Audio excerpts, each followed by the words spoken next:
मुंडे साहेबांनी इथे सभा दिली होती आणि एक सगळ्यात तरुण असा आमदार म्हणून त्यांना विधानसभेमध्ये पाठवण्याचं त्यांनी काम केलं. मला वाटतं आता इव्हन खासदार पण एकदम लहान सर्वात तरुण खासदार म्हणून जातील ठीक आहे. पण मग काय तुम्हाला काही शंका आहे का? मग मला सांगा कोणत्या सभेला 3 ते 4 तास उशीर झालाय आणि ते पण प्रचार सभेला, तरी लोक खचाखच भरून इथे बसलेले आहेत आणि पुन्हा उभे पण कसे पायाच्या बोटावर उभे, त्यांना हलायला सुद्धा जागा नाही. स्वतःच्या खिशातला रुमाल काढायला तर दुसऱ्याच्या खिशातला निघतोय. इतक्या जवळ उभे तुम्ही सर्व आणि एवढी गर्दी एवढी दाटण म्हणजे काय आहे? कोण 4 तास कुणाची वाट बघतं? तुमचं आणि आमचं प्रेमाचं नातं आहे. तुमच्या मनामध्ये मुंडे साहेब आहेत.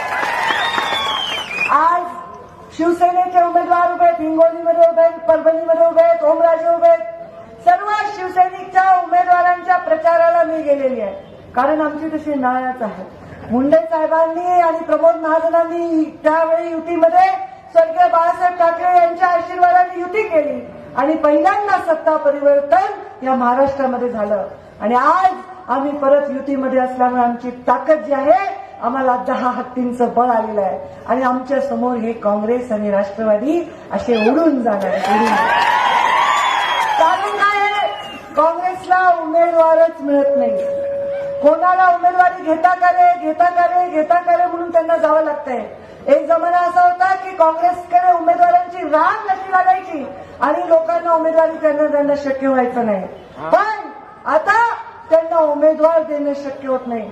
एवढंच काय तर त्यांचे नेते सुद्धा स्वतःचा मतदारसंघ सोडून, राज्य सोडून केरळात जाऊन निवडणूक लढायला तयार झाले. अरे ज्या नेत्याला स्वतःच्या मतदारसंघात रिपीट निवडणूक लढता येत नाही, तो देश चालवण्याची स्वप्न बघतो, हे हास्यास्पद आहे. पण आमची जनता फार हुशार आहे. तिला माहिती आहे की कोण हुशार आहे आणि कोण खुळ आहे. ती बरोबर आपला निकाल लावणार आहे. या महाराष्ट्रामध्ये देशाने जेव्हा काँग्रेसचा पर्याय नव्हता, ब्रिटिशांनंतर कुणाचं राज्य देशावर राहिलं तर ते काँग्रेसचं राहिलेलं आहे. आणि ब्रिटिशांचे सगळे संस्कार स्वतःवर त्यांनी करून घेतले. हे ब्रिटिशांचे गावलाजी आहेत. यांनी काय केलं? यांनी देशाला पूर्णपणे 2 धर्मांमध्ये डिवाइड करण्याचं काम केलं. आधी तर त्यांना त्यांची मोनोपोली होती, त्यांचीच सत्ता होती, दुसरं कोणी समोर पर्याय नव्हता. जेव्हा काँग्रेसला सक्षम पर्याय म्हणून भारतीय जनता पार्टी उभी राहिली, तेव्हा काँग्रेसनी सांगितलं की हे अल्पसंख्याकाच्या विरोधात आहे. शिवसेनेच्या बाबतीत सुद्धा काँग्रेसचा असाच प्रचार राहिला. नंतर प्रधानमंत्री मोदीजी आले तेव्हा सुद्धा काँग्रेसने असाच प्रचार केला. अरे तुमचा विचार तर बदलत नाही, पण प्रचार तर बदला. गेल्या 70 वर्ष तुम्ही सांगता आम्ही अल्पसंख्याकाच्या विरोधात आहे. मग तुम्ही अल्पसंख्याकाच्या बाजूने आहेत ना? मग गेल्या 70 वर्षामध्ये अल्पसंख्याकांचं चांगलं झालं का वाईट? सच्चर आयोग काय सांगतो? या देशामध्ये सगळ्यात मागासलेलं कोणी असेल तर या देशाचे अल्पसंख्याक माझे मुस्लिम बांधव आहेत. आणि याचं कारण कोण आहे? या देशावर राज्य करणारे काँग्रेसचे नेते हे त्याचं कारण आहे. त्यांना गरिबांशी काय देणं घेणं नाही, त्यांना गरिबीशी देणं घेणे. गरिबीशी, कारण तुम्ही गरीब राहिलात, तुम्ही अडाणी राहिलात, तुमच्याकडे काही नसेल तर तुमच्या भोळ्या मनांना वेगवेगळ्या भूलथापा मारून त्यांनी आतापर्यंत मतं घेतलेले आहेत. पण आमचं असं नाही. आम्ही गरिबांचा माणूस, गरिबांना पडलेलं स्वप्न प्रधानमंत्री नरेंद्र मोदी आहेत असं मी म्हणलं तर ते चूक होणार नाही.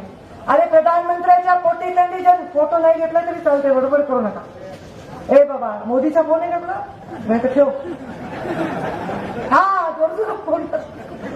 आणि आमच्या प्रधानमंत्र्यांचा जन्म कोणत्या प्रधानमंत्र्याच्या पोटी झालेला नाही आहे, कोणत्या नेत्याच्या पोटी झालेला नाही आहे. आमच्या प्रधानमंत्र्याचा जन्म चुली समोर बसून स्वयंपाक करणाऱ्या आमच्या एका गरीब माऊलीच्या पोटी झालेला आहे. आमच्या प्रधानमंत्र्याचा जन्म रेल्वे स्टेशनवर चहा विकणाऱ्या एका गरीब बापाच्या पोटी झालेला आहे. आणि म्हणूनच मी सांगितलं की नरेंद्र मोदी म्हणजे गरीबाला पडलेलं एक सुंदर स्वप्न आहे आणि गरीबाची सेवा करण्यासाठी प्रधानमंत्री नरेंद्र मोदी हे एकमेव माध्यम. मी तुम्हाला 2-3 उदाहरणं ते पटवून देऊ शकते. या राज्यासाठी आम्ही काय केलंय, देशासाठी आम्ही काय केलंय, आम्ही म्हणजे आमच्या पक्षाने काय सेवा केली आहे, आमच्या सत्तेने काय सेवा केली आहे, हे जर मी सांगायचं ठरवलं तर आपल्याला ही सभा किमान मध्यरात्रीपर्यंत चालवावी लागेल. कारण मी वाचत जर बसले निवड योजनांची नावं तर इथे मध्यरात्र झाल्याशिवाय राहणार नाही. त्यांनी सांगितलं चायवाला कभी प्रधानमंत्री हो सकता है क्या, म्हणले प्रधानमंत्री चायवाला झाले. आता ते म्हणतात चौकीदार कभी प्रधानमंत्री हो सकता है क्या, होगा की नाही? तुम्ही पण चौकीदार आहात की नाही? या देशाची सुरक्षा हे तुमचं कर्तव्य आणि तुमचा राष्ट्रधर्म आहे की नाही? मग प्रधानमंत्र्याचं पण आहे.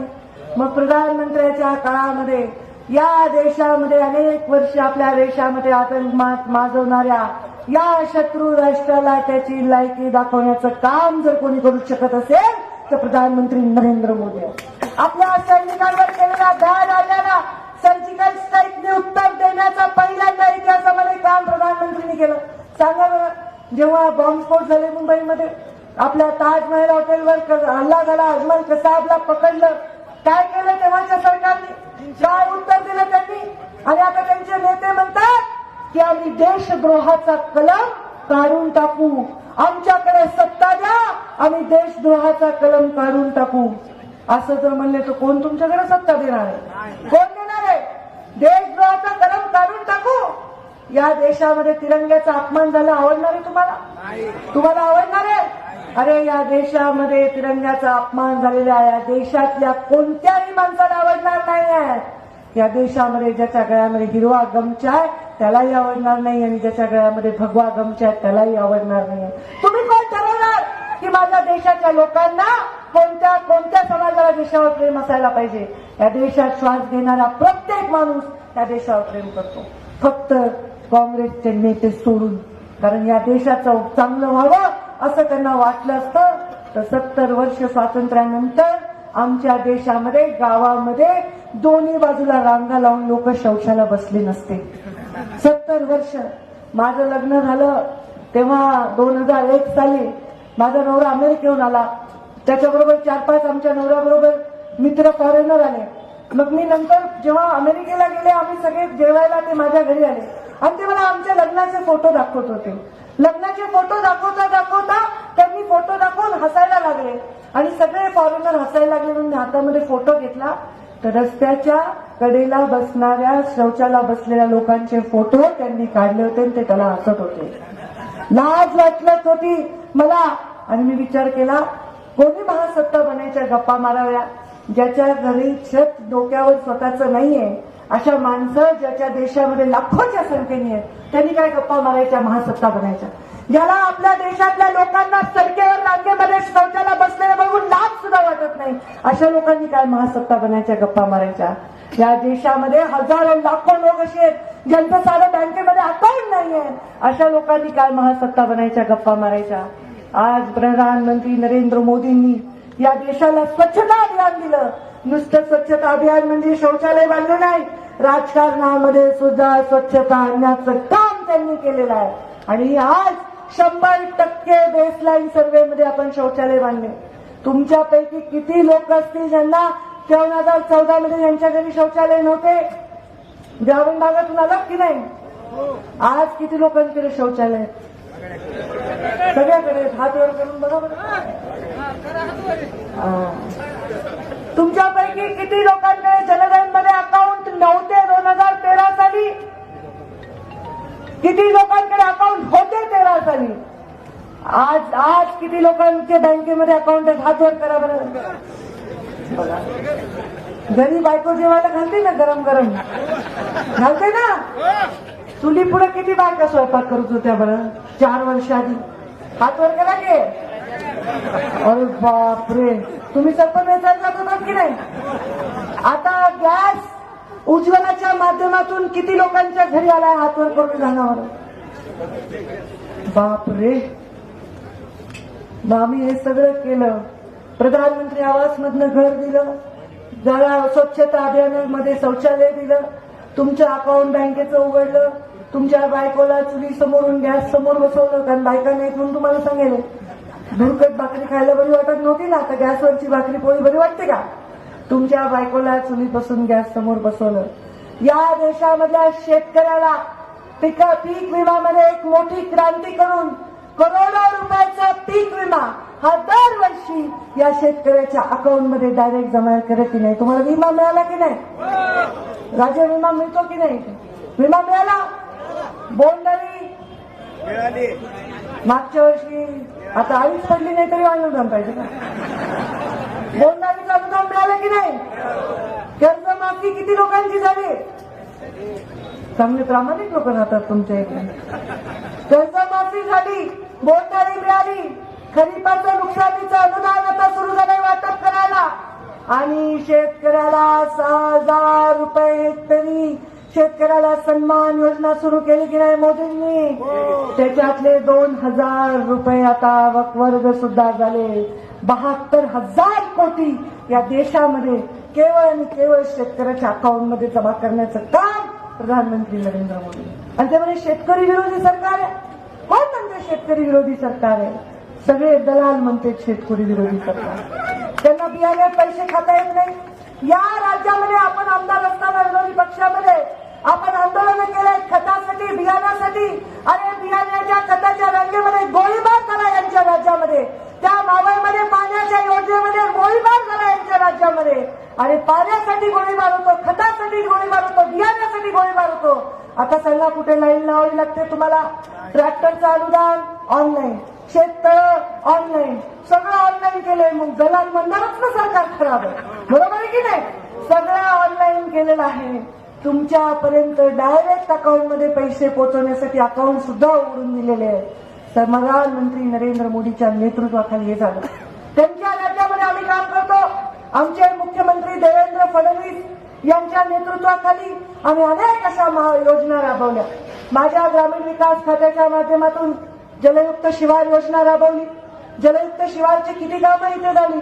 मी स्वतः इथे आले होते भेटायला. नदी खोलीकरण, रुंदीकरण या जिल्ह्यामध्ये पाण्याचं प्रचंड दुर्भिक्ष आहे. चारा छावण्या चालू झाल्या का? झाल्या का?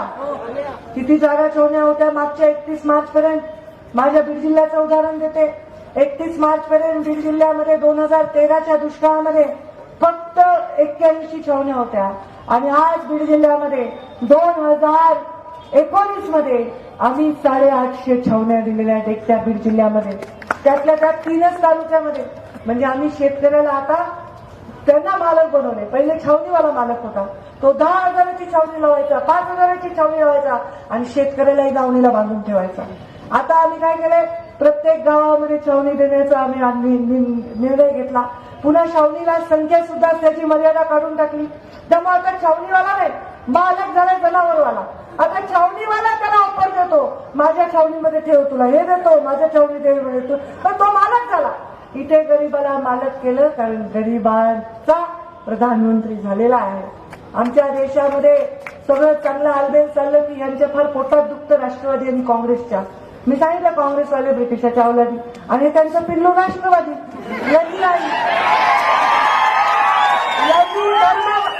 यांनी धर्मावर उभी रेघ मारली आणि एक जातीपातीचं राजकारण करतायत. अरे काय जातीपातीचं राजकारण आहे? ओम राजे निंबाळकरांना, प्रेम मुंडे साहेबांवर प्रेम करणाऱ्या सर्व जाती धर्माच्या लोकांनी निवडून द्यावं असं आव्हान मी करणार आहे. कसलं जातीपातीचं राजकारण आहे? कोण सांगते जातीपातीचं राजकारण आहे? जातीपातीचं राजकारण असतं तर मराठा समाजाचे मुख्यमंत्री सदैव असताना या राज्यामध्ये मराठा तरुणांना आरक्षणासाठी रस्त्यावर यावं लागलं नसतं.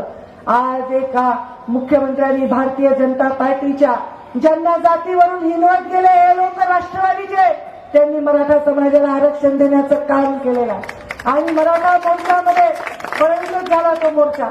मला तर कळलंच नाही की परळीत का झाला असेल. बरं, परळी काही राजधानी नाही देशाची, राज्याची, पण परळीमध्ये मोठं क्रांती आंदोलन झालं, ठिय्या आंदोलन झालं. या मराठा समाजाच्या आंदोलनामध्ये 21 मिनिटं भाषण करणारी ही पंकजा गोपीनाथ मुंडे आणि मराठा समाजाला आरक्षण आणि छाती ठोकपणे सांगितलं ओबीसीच्या आरक्षणाला धक्का लावला नाही पाहिजे अशी भूमिका घेतली. अरे भूमिका घ्यायला घाबरतं कोण? ज्याला फेविकॉल लावून खुर्चीला चिटकून बसायचं तो, ज्याला खुर्चीशी नातं नाही आहे, खुर्चीवर बसवणाऱ्याशी नातं आहे, तो कोणतीही भूमिका घ्यायला घाबरत नाही. मी भूमिका घ्यायला का घाबरू? कारण मी गरिबांचं आणि वंचिताचं नातं माझं आहे. मग तो वंचित मराठा माझा बांधव असेल तर त्याच्याहीसाठी मी जाऊन जाईल. माझा बांधव धनगर समाजाचा बांधव. माळेगावच्या मेळाव्यात मी सांगितलं की नाही, धनगरांना आरक्षण नाही दिलं तर पुढच्या वेळी आम्ही मंत्रालयाची पायरी चढू शकणार नाही. कॅबिनेटने निर्णय घेतला.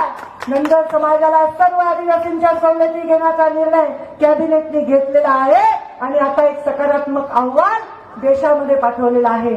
आणि आज या सर्व समाजांना तुकडे पाडून मतदान हडपण्याचं काम हे सर्व चोर करतील एवढं लक्षात ठेवा. त्यांना तुमच्याशी काही देणे घेणं आहे.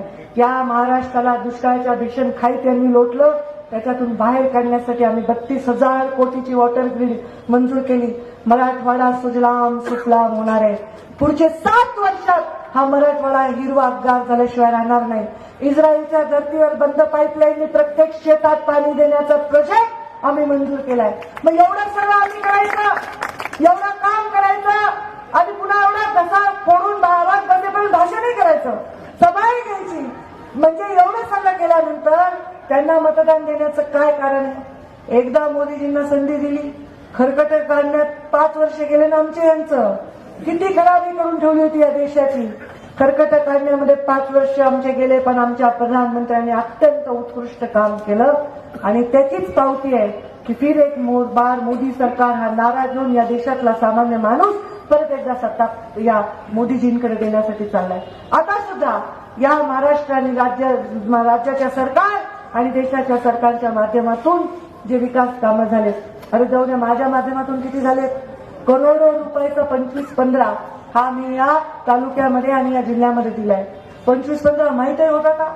राष्ट्रवादीचं सरकार होते, राष्ट्रवादीचे गृहमंत्री, राष्ट्रवादीचे ग्रामीण विकास मंत्री, कुणालाच माहित नव्हतं 25-15.